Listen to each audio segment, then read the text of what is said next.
அவ்வளவுதானே பேசலாமா? வணக்கங்க. இன்னைக்கு விருதாச்சலத்துல நேத்துல இருந்து மக்களை சந்திச்சு நன்றியை சொல்லிக்கிட்டு இருக்கேன் வெற்றி பெற்றதுக்காக. இன்னைக்கு நம்மளுடைய GH ஹாஸ்பிட்டலுக்கு நேரடியாக எல்லா பேஷண்ட்டும் நான் பார்த்தேங்க. இப்போ உள்ள நான் போய் பார்த்த பேஷண்ட்ஸ் எல்லாம் டயாலிசிஸ் பேஷண்ட்டு, டெலிவரி ஆக போறவங்க, டெலிவரி ஆன குழந்தைகள், அது மட்டும் கிடையாது. இன்னைக்கு ஸ்பைனல் கார்டில் இங்கே தான் சர்ஜரி அதிகமாக பண்ணுறாங்க. சுட்டு வட்டாரத்தில் எந்த ஹாஸ்பிட்டலும் இல்லாமல் நம்ம விருதாச்சலம் GHல தான் அதுக்கு ரொம்ப இம்பார்ட்டன்ஸ் கொடுத்து அதுக்கான சர்ஜரி நடக்குது. அதில் நிறைய பேஷண்ட் இங்கே அட்மிட் ஆகிருக்காங்க. அவங்களையும் நான் போய் பார்த்தேங்க. இது மாதிரி பல்வேறு தரப்பட்ட பேஷண்ட் இங்கே அட்மிட் ஆகிருக்காங்க. இவர் தான் சீஃப் டாக்டரு. நம்ம ஸ்டாஃபு எல்லாருமே கூட கம்ப்ளீட் எக்ஸ்பிளைன் பண்ணியிருக்காங்க. ஃபர்தராக இந்த ஹாஸ்பிட்டலுக்கு என்னெல்லாம் தேவை இருக்குதுன்றதையும் அவங்க சொல்லியிருக்காங்க. அதை கவனத்திலே நாம் எடுத்துக்கொள்ள வேண்டும். இப்போ MLA ஆஃபீஸ் ஓப்பன் பண்ண உடனே எல்லா அதிகாரிகளையும் நான் சந்திக்க இருக்கிறேன். அந்த வகையில் நம்ம GH ஹாஸ்பிட்டலுக்கு வேண்டியதையும் நிச்சயமாக மக்கள் கோரிக்கையாக ஏற்று உறுதியாக சட்டசபையில் அதை பற்றி பேசி ஆளும் கட்சியிடமும் அதை பற்றி பேசி விருதாச்சலத்திற்கும் நம்ம மக்களுக்கு வேண்டியதை நிச்சயம் நான் பெற்று தருவேன்.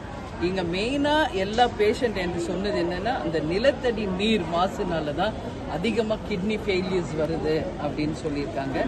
அதனால் அதையும் நாம் கவனத்தில் கொள்ள வேண்டியிருக்கிறது. ஸோ அந்த வாட்டரை நிச்சயமாக ஆய்வுக்கு அனுப்பி அது மக்களுக்கு உகந்ததா இல்லையா என்பதை பார்க்கணும். ஏன்னா நேற்று நான் பல்வேறு கிராமங்களுக்கு நேரடியாக செல்லும் போது மக்கள் இதை தான் என்கிட்ட ரொம்ப வலியுறுத்தி சொன்னாங்க. மெயினாக தண்ணியினால தான் கிட்னி பாதிக்குது அப்படின்றது. நம்ம சீஃப் டாக்டர்ஸ் இங்கே இன்னொரு அட்வைஸ் என்ன சொல்கிறாங்கன்னா, மெடிசின்ஸ் அவங்க ஓனாக எடுத்துக்கிறாங்க அட்வைஸ் இல்லாமல், பெயின் கில்லர்ஸும் இன்ஜெக்ஷனும், அதனாலேயும் அந்த மாதிரி ஒரு பாதிப்பு இருக்குதுன்னு சொல்லியிருக்காங்க.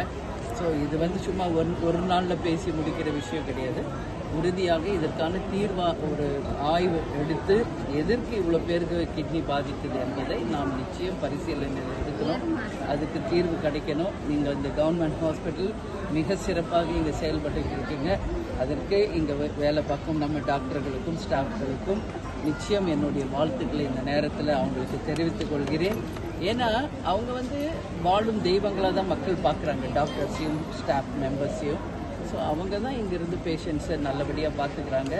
இன்னும் அவங்களுக்கு ஃபெசிலிட்டிஸ் அதிகமாக செய்து கொடுத்தா நிச்சயம் அவங்க 24 மணி நேரமும் பணி செய்ய தயாராக இருக்காங்க என்பதை இப்போ நான் போய் பேசும்போது தெரிஞ்சதுங்க. அதனால் இன்னும் நிறைய வேலை இருக்குது. இதான் நான் இன்னைக்கு ஃபஸ்ட் டைம் வந்திருக்கேன். ஸோ நம்மளுடைய MLA ஆஃபீஸ் ஆரம்பித்த பிறகு, ஓப்பன் பண்ண பிறகு நிச்சயம் எல்லா மக்கள் பிரச்சனையும் நம்ம ஆய்வு செய்து மக்களுக்கு அந்த தீர்வை நாங்கள் ஏற்படுத்துவோம் என்பது தெரிவிச்சோம். மருத்துவர் பற்றாக்குறை நிறையா இருக்குங்க. ஒன்றொன்னா சொல்லும். இப்போ மருத்துவர் பற்றாக்குறை இருக்குது, மருந்து பற்றாக்குறை இருக்குது, அதே மாதிரி செவிலியர்கள் பற்றாக்குறை இருக்குது, எல்லாமே இருக்குது, இல்லைன்னு நம்ம சொல்ல முடியாது. இங்கேருந்து ஸ்கேனுக்கு எடுக்கணும்னா வெளியே அனுப்பி தான் எடுக்கிறாங்க. ஸோ இங்கே MRI மெஷின் ஒன்று வேணுன்றதையும் நம்ம சீஃப் டாக்டர் கோரிக்கை வச்சுருக்காரு. இது போல் இன்றைக்கி நான் வரும்போது இது என் கையில் அவங்க கொடுத்துருக்காங்க. ஸோ இது மாதிரி இது ஒன்று மட்டும் கிடையாது. இது மாதிரி இன்னும் நிறைய நம்ம ஹாஸ்பிட்டலுக்கு தேவைகள் நிறையா இருக்குது. உறுதியாக மருத்துவத்துறையை சேர்ந்த அமைச்சர்களையும் முதலமைச்சரையும் நான் சந்திப்பேன். நிச்சயமாக சட்டசபையில் இதை பற்றி பேசுவேன். நம்ம கவர்மெண்ட் ஹாஸ்பிட்டலுக்கு வேண்டிய என்னென்ன தேவை இருக்கோ அதை நான் நிச்சயம் அவர்கள் கவனத்துக்கு கொண்டு சென்று அதை நிச்சயம் வாங்குவேங்க. அதே மாதிரி கேப்டன் முதல் முறையாக இங்கே MLAவாக ஜெயிச்சு வந்தபோது இந்த ஹாஸ்பிட்டலில் நிறைய பேஷண்ட் அப்போ தரையில் படுத்திருந்தாங்க. அப்போ நிறைய பேருக்கு நம்ம உடனடியாக கட்டில், கேப்டன் சார்பாக கட்டில்களும் டிவிக்களும்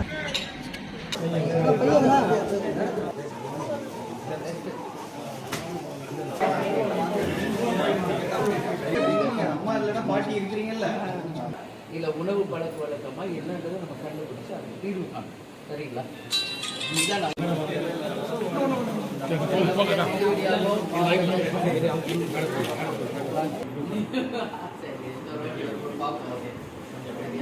அதெல்லாம் எங்கே கூட்டு போறீங்க?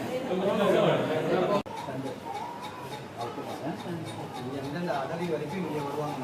அந்தந்த மாதிரி திட்டக்குடி எப்போ பிறகு அண்டமா முடியலங்க. எத்தனை நாளைக்கு இருக்கு? டிஸ்சார்ஜா? சந்தோஷம். நார்மல் தானே? நல்லபடியாக இருக்கணும். பத்திரமா எடுத்து போய் பார்த்துக்கோ. வீட்டில் விருத்தாச்சலம் பண்ணீங்க திட்டக்குடி அங்கே இந்த செக்டாரு எனக்கு திட்டக்குடியில் 24 hours டெலிவரி சர்வீஸ் கிடையாது. அந்தண்ட போனால் உங்களுக்கு பெரம்பலூர் ஜிஹெச் மேடம், அந்தண்ட அரியலூர் செகண்ட் பேபியா ஃபர்ஸ்ட் பேபி என்ன பர்த் சர்டிஃபிகேட் எழுதுமா? ஓகே கையில் கொடுக்குமா அப்படியே வச்சு அது வேண்டாம். குழந்தைய கூப்பிடுமா? உங்களுக்கு இன்னும் டெலிவரி ஆகலையாமா? நீங்கள் இப்படி வாங்க, 2 பேரும் இங்கே வாங்கம்மா. வாங்க. எப்போ டேட் கொடுத்துருக்காங்க உங்களுக்கு? மண்டே. பக்கத்தில் அம்மா நீனும்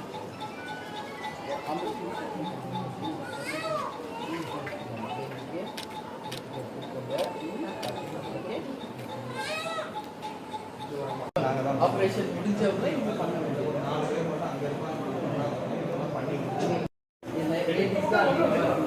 ladies ward, ladies post operative ward வந்து நாங்கள் ஸ்பைன் சர்ஜரி கேஸ் படிச்சுட்டு அதில் கூட்டு பொரியல் சாம்பார் ப்ளஸ் எக்கு கொடுக்குறோம்ல சார். வேலையும் இவங்களுக்குன்னு ஒரு டயட்டுன்றது வந்து அவங்க இது பண்ணுறது இல்லாமல் 4 hours ஸ்பெஷலாக டயாலிசிஸ் பண்ணுறாங்க. 1 day ஸ்டேன்னு.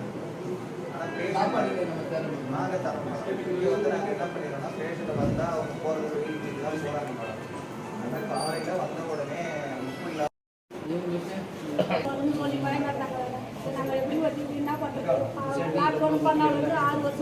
குழந்தைங்களுக்கும் வருது. அதுதான் ஒரு பெரிய பிரச்சனை. ஏதோ இல்லை நான் என்ன சொல்கிறேன், அந்த நிலத்தடி நீர்னால வருதுன்னா நம்ம வந்து அதுக்கு தான் இந்த கூட்டு குடிநீர் திட்டத்தை கொண்டு வந்து அந்த மூலம் அந்த வாட்டர் யூஸ் பண்ணுறதுக்கு ஒரு வாய்ப்பு இருக்குது.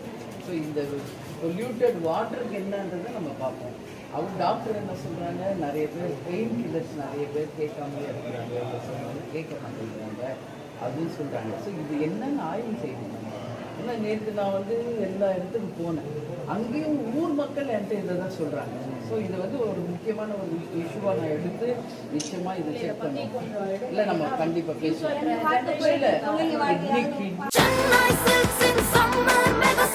The Chennai Silks in Mega Summer Sale.